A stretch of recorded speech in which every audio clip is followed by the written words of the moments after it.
श्री स्वामी समर्थ सर्वांना. तर इथे मी सकाळी इथं सकाळच्या जेवणाची तयारी करत होती आणि गावावरून ना पर्यटकाकडून 2 दिवसापूर्वी इथं ओरना आणला होता वला. मावशीने दिला होता शेतात घरीच केला होता. त्यामुळे छान लागत होता आणि गावावरून ओला ओरना आला असल्याने त्याची आमटी खूप छान लागते. त्यामुळे इथं मी आमटी बनवायला घेतलं होतं आणि स्वामी भांड्यांसोबत खेळत होता. त्यानंतर मी इथं जसं सोलायला वरणा घेतलं तसं माझ्यासोबत इथे आला होता.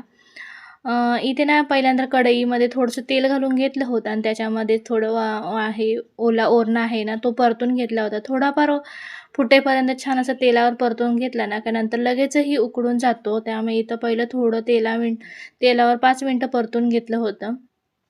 त्यानंतर त्याच कढईमध्ये थोडं तेल घालून घेतलं आणि कढीपत्ता, कांदा, टोमॅटो घालून घेतला आणि छान मऊ होईपर्यंत शिजवून घेतलं. त्यानंतर त्यामध्ये घातलं चवीनुसार मीठही घालून घेतलं. 1 मिनिटभर छान एकदम मऊ होईपर्यंत शिजवून घेतलं. त्यानंतर त्यामध्ये घातला होता कांदा, लसूण मसाला. हा रोजच्या वापरातला एकच मसाला घातला होता. बाकीही काही मसाले घातले नव्हते. पण गावठी वरणा असेल ना, तर खूप छान भाजी आणि आमटीही होते आणि कितीही पातळ बनवली ना, तरी खूप छान चव वगैरे लागते. त्यानंतर त्यामध्ये हळद घालून घेतली आणि थोडं 1 मिनिटभर छान परतून घेतलं. त्यानंतर त्यामध्ये वरणा घालून 1 मिनिटभर परतला आणि त्यानंतर थोडं ओलं खोबरंही घालून घेतलं. आता ओलं खोबरं माझ्या घरी होतं म्हणून घातलं. नाही घातलं तरी ना खूप छान आमटी लागते.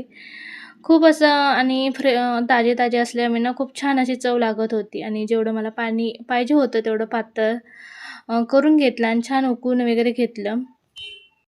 त्यानंतर आज संकष्टी चतुर्थी असल्यामुळे ना लवकरच स्वयंपाकाला सुरुवात केली होती. तसं काय आमचा दोघांचाही उपवास नसतो त्यामुळे अ, असं काही जेवणाची गडबड नव्हती. पण संकष्टी चतुर्थी असल्यामुळे आज थोडं मोदक करायचं असं ठरवलं होतं. त्यामुळे म्हटलं थोडा लवकरच स्वयंपाकाला सुरुवात करूया आणि त्यामुळे तर मी आज मसाले भात एक बनवणार होती. कारण बरेच दिवस सांगत होते, मसाले भात बनव. त्यामुळे इथं सर्व मसाले भात बनवायला घेतला होता आणि स्वामी बघा सकाळी खेळून झाला मी जेवढा वेळ स्वयंपाकामध्ये असते, स्वयंपाक बनवत असते ना, तेवढा वेळ हा स्वामी भांड्यांसोबतच घेत असतो. आता सर्व इथं भांडी विस्कटून घातली होती. पुन्हा हा डबल कामं लावतो. पुन्हा आता ही भांडी घासायला किंवा धुवून तरी काढावीच लागतात. त्यानंतर इथं ना सर्व भाज्या वगैरे कट करून घेतल्या होत्या. त्यानंतर सर्व मसाले भात वगैरे बनवून घेतला आणि त्यानंतर मग मसाले भात बनवायला ठेवला आणि नंतर बाकी मला मोदक बनवायचे होते ना, त्याचीही तयारी करायची होती. गव्हाचं सॉरी तांदळाचं पीठ नसल्यामुळे ना, मी गव्हाच्याच पिठाचं मोदक बनवणार होती.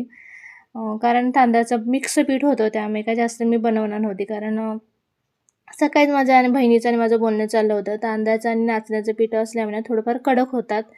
त्यामुळे म्हटलं आज मी मोदक गव्हाचेच बनवायचे आणि मला गव्हाचेच मोदक छान आवडतात. 1 वाटीच खोबरं घेतलं होतं. थोडं त्यामध्ये साखरही घालून